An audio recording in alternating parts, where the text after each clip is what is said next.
हे, मुझे इतनी जल्दी ऊपर जाने का कोई शौक नहीं है। इतनी तेज कार दौड़ाने का क्या मतलब है? धीरे धीरे। जानवी को रैश ड्राइव करता हुआ देखकर विराज की सांसें ऊपर नीचे होने लगी थी। कॉलेज के सिक्योरिटी गार्ड्स कई दिनों से विराज जिंदल, प्रखर गुप्ता और जानवी कपूर पर अपनी नजर जमाए हुए थे।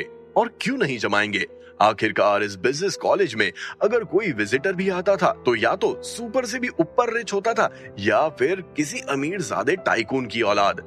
इस माहौल में उन तीन पर नजर रखना बहुत जरूरी था, क्योंकि विराज ने बर्लिन स्कूल ऑफ बिजनेस में भी अपनी प्रोफाइल लो मेंटेन की हुई थी और विराज जिंदल के बारे में बहुत कम लोग जानते थे।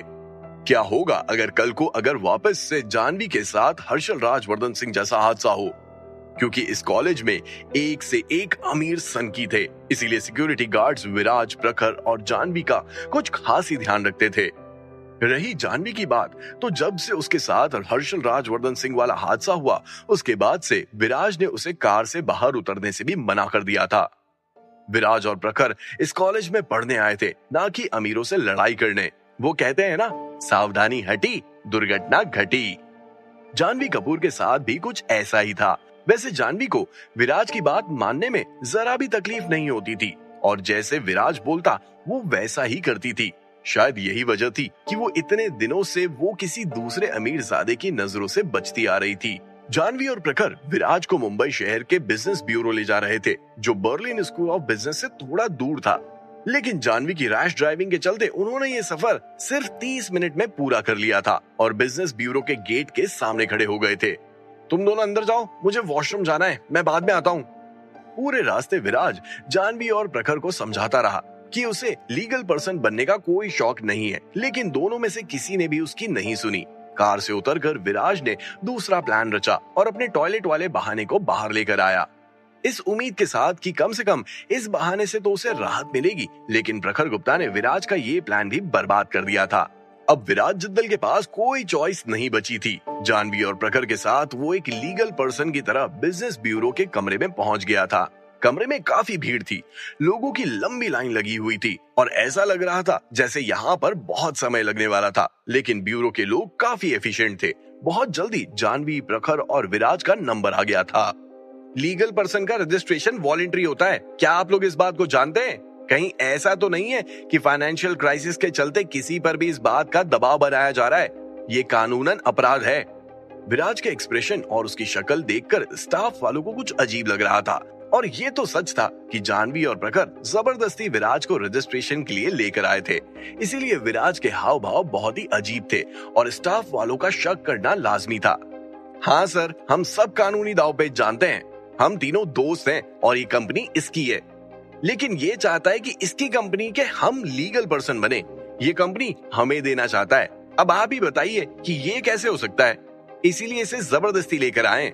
स्टाफ के आदमी के मुंह से निकले शब्दों को सुनकर जानवी को स्थिति का आभास हो गया था। तुरंत ही उसने हंसते हुए विराज को सभी के सामने बलि का बकरा बना दिया था और स्टाफ के सामने एक अलग ही कहानी परोस दी थी। चूंकि ये कंपनी तुम्हारी है भाई, तो आखिर तुम इस कंपनी के लीगल पर्सन क्यों नहीं बनना चाहते हो? अपनी जिंदगी में पहली बार देख रहा हूँ कि कोई अपनी कंपनी को दूसरों के नाम करना चाहता है। ऐसा नहीं होगा। चलो जल्दी से कंपनी के डॉक्यूमेंट्स बाहर निकालो, पीछे और भी लोग खड़े हैं। जानवी का आइडिया काम कर गया था। जानवी की बात सुनकर तुरंत ही बिजनेस ब्यूरो के स्टाफ ने विराज से अकड़ते हुए कंपनी के डॉक्यूमेंट्स मांग लिए थे। Thank you sir. सुना ना सर ने क्या कहा? मैं भी पहली बार ऐसा इंसान देख रहा हूं जो अपनी कंपनी किसी और के नाम करना चाहता है। प्रखर ने भी अपने मुंह से कुछ शब्द बाहर निकालते हुए शक को दूर करना चाहा और विराज को एक कोहनी मारते हुए डॉक्यूमेंट्स को बाहर निकालने का संकेत दिया। विराज ने तुरंत ही अपने बैग से डॉक्यूमेंट्स की एक फाइल बाहर निकाली और बिजनेस ब्यूरो के स्टाफ को थमा दी। चूंकि वो डॉक्यूमेंट्स की फाइल विराज के ही बैग से बाहर निकली थी, इसीलिए अब शक की कोई गुंजाइश ही नहीं थी। करीब 10 मिनट के अंदर अंदर विराज की नई कंपनी रजिस्टर्ड हो गई और इसी के साथ जानवी और प्रखर के चेहरे पर खुशी का कोई ठिकाना ही नहीं था। डायरेक्टर विराज जिंदल, कंपनी एस्टैब्लिश्ड हो गई है, तो अब क्या ख्याल है आपका? क्या आप हम दोनों को एक अच्छा लंच नहीं खिलाना चाहेंगे? ये बोलते हुए जानवी ने विराज को गले लगा लिया था। विराज जो पूरी तरह से डिप्रेस था, जानवी के गले लगाने के बाद अचानक से उसका दिल हल्का हो गया था। बिजनेस ब्यूरो के ऑफिस से बाहर निकलकर अब विराज को काफी अच्छा लग रहा था। अब चूंकि कहानी बदल गई थी, जानवी की कंपनी विराज के नाम से रजिस्टर्ड हो गई थी, तो विराज को प्रखर और जानवी का और भी ज्यादा ध्यान रखना था। ऑफ कोर्स हम लंच पर जाएंगे, लेकिन उससे पहले हम हॉस्पिटल जाकर शालिनी को पिक करेंगे। लास्ट टाइम भी हम उसे डिनर पर लेकर नहीं गए थे और कुछ दिनों तक मुझे उसका गुस्सा झेलना पड़ा था। मैं नहीं चाहता कि सारे मजे हम लोग अकेले करें। पिछले 15 दिनों में शालिनी की हेल्थ में बहुत ज्यादा सुधार आया था। एक तरीके से शालिनी अब रिकवर हो गई थी। धीरे धीरे उसके ऊपर लगे रेस्ट्रिक्शन भी डॉक्टर हटाता जा रहा था। जानवी तो शालिनी को पहले से ही जानती थी, इसलिए घुलने मिलने जैसी बात ही नहीं थी। लेकिन प्रखर से शालिनी इतना ज्यादा अटैच नहीं थी। लेकिन जब विराज किसी काम के चलते शालिनी से मिलने नहीं आ पाता था, तो उसकी जगह प्रखर आता था और इसी के साथ शालिनी अब प्रखर से भी उतनी ही घुल मिल गई थी जितना कि जानवी के साथ। हे लिटिल सिस्टर, चलो चलो जल्दी से कार में जाकर बैठ जाओ। डायरेक्टर विराज साहब हमें एक अच्छा लंच करवाने वाले हैं। जैसे ही विराज, प्रखर और जानवी हॉस्पिटल पहुंचे, वैसे ही शालिनी के वार्ड में जाकर प्रखर ने उसे खुशखबरी दे दी थी। पिछले कुछ दिनों में प्रखर और जानवी ने विराज को खाना खिलाने के मामले को लेकर काफी बुली किया था। विराज, जिसके पास अब अरबों खरबों की संपत्ति थी, उसके दोस्त उसे ऐसे कैसे जाने दे सकते थे।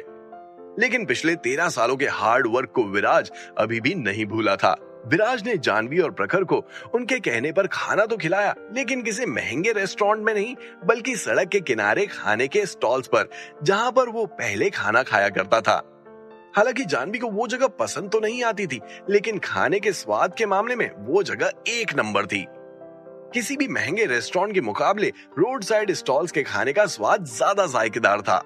इस सिचुएशन में जानवी और प्रखर एक बात तो अच्छे से समझ गए थे, अगर शालिनी विराज के साथ होगी तो विराज उसे रोड साइड स्टॉल्स का खाना खिलाने का रिस्क कभी नहीं उठाएगा और इसी बहाने उन्हें भी महंगे रेस्टोरेंट में खाने का मौका मिल जाएगा। इसीलिए जब विराज ने शालिनी को लंच पर ले जाने की बात कही थी, तो सबसे ज्यादा खुश प्रखर और जानवी हुए थे। और हॉस्पिटल पहुंचते ही जानवी और प्रखर सबसे पहले शालिनी के पास पहुंच गए थे। भैया, मुझे पनीर टिक्का खाना है। कितने सालों से मैंने पनीर टिक्का नहीं खाया है, आज तो मैं वो खा के ही रहूंगी। जैसे ही शालिनी ने प्रखर और जानवी को देखा, वैसे ही वो खुशी के मारे खिलखिला उठी थी। जब जानवी ने एक आंख मारकर शालिनी को इशारा किया, तो शालिनी भी इस बात को समझ गई थी कि आखिर जानवी उससे क्या करवाना चाहती है। और तुरंत ही शालिनी ने विराज का हाथ पकड़ते हुए अपनी फरमाइश, यानी कि जानवी की फरमाइश, उसके सामने रख दी थी।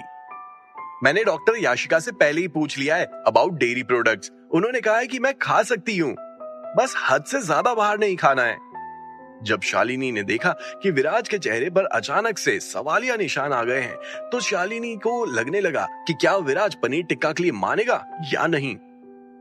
इसीलिए शालिनी ने डॉक्टर याशिका का नाम इस्तेमाल करते हुए विराज को अपनी ओर खींचने की कोशिश की। लेकिन विराज के पास्ट एक्सपीरियंसेस को देखते हुए ये तो तय था कि विराज ऊपर जाकर डॉक्टर याशिका से इस मामले में बात करने वाला था, और अगर ऐसा होता तो पनीर टिक्का तो भूल ही जाइए।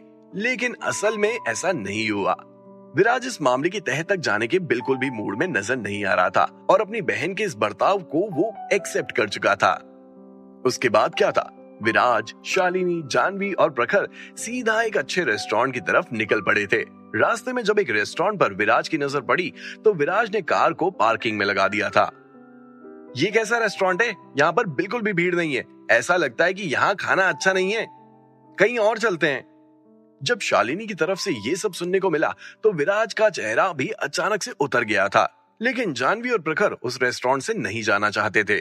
जब विराज को पता चला कि लंच के समय में इधर सिर्फ बुफे ही मिलता है, तो विराज का चेहरा भी उतर गया था। विराज की बहन ने पहली बार पनीर टिक्का खाने की ख्वाहिश रखी थी, और अगर इस ख्वाहिश को विराज पूरी नहीं कर पाया, तो फिर एक बड़े भाई होने का मतलब ही क्या है। वैसे रेस्टोरेंट के स्टाफ ने जानवी और शालिनी से कह दिया था कि अगर वो बुफे लेते हैं तो उन्हें पनीर टिक्का का स्मॉल पोर्शन मिल जाएगा। बस फिर क्या था, इससे पहले कि विराज उन्हें दूसरे रेस्टोरेंट में चलने के लिए कहता, जानवी, शालिनी और प्रखर बुफे के टिकट ले चुके थे। हालांकि जानवी और प्रखर का विराज को लंच पर ले जाने के लिए कहना सिर्फ खाना खाने से रिलेटेड नहीं था। दरअसल इतने दिनों से विराज, प्रखर और जानवी ने जो जानवी के बिजनेस प्लान सेट किए थे, आज उनका एस्टैब्लिशमेंट हो गया था और जानवी और प्रखर एक शांत जगह पर जाकर रिलैक्स करना चाहते थे, यही वजह है कि जब शालिनी ने इस रेस्टोरेंट से चलने की बात कही तो जानवी इसके पक्ष में नहीं थी। वो तीनों के सर पर अभी भी मिशन नाच रहा था और अभी सिर्फ एक छोटा सा हिस्सा ही सॉल्व हुआ था। लड़ाई अभी बहुत आगे तक चलने वाली थी, इसीलिए जानवी और प्रखर विराज के साथ बैठकर आगे के प्लान्स डिस्कस करना चाहते थे। एक सेकंड के लिए विराज को काफी अजीब लगा। 1 मिनट पहले शालिनी उससे इस रेस्टोरेंट से चलने के लिए कह रही थी और अगले ही पल वो बूफे का टिकट ले चुकी थी और थाली में खाना डालने लगी थी। इस रेस्टोरेंट में केवल एक ही मेन्यू था और ये रेस्टोरेंट ज्यादा महंगा भी नहीं था। लेकिन प्रखर और जानवी से विराज को कोई हलाहल सुनने को नहीं मिला और इसी के साथ विराज ने भी अपने बूफे का टिकट कटवा लिया था और अपनी थाली में खाना डालना शुरू कर चुका था।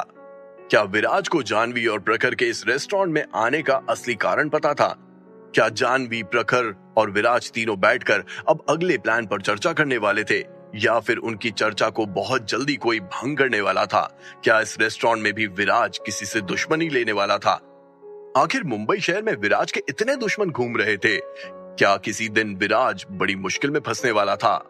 क्या होगा जब सभी दुश्मन एक तरफ हो जाएंगे और विराज पूरा अकेला पड़ जाएगा? आखिर उस समय विराज की मदद करने कौन आएगा? जानने के लिए सुनिए कैश ऑन माई माइंड सिर्फ और सिर्फ पॉकेट एफएम पर।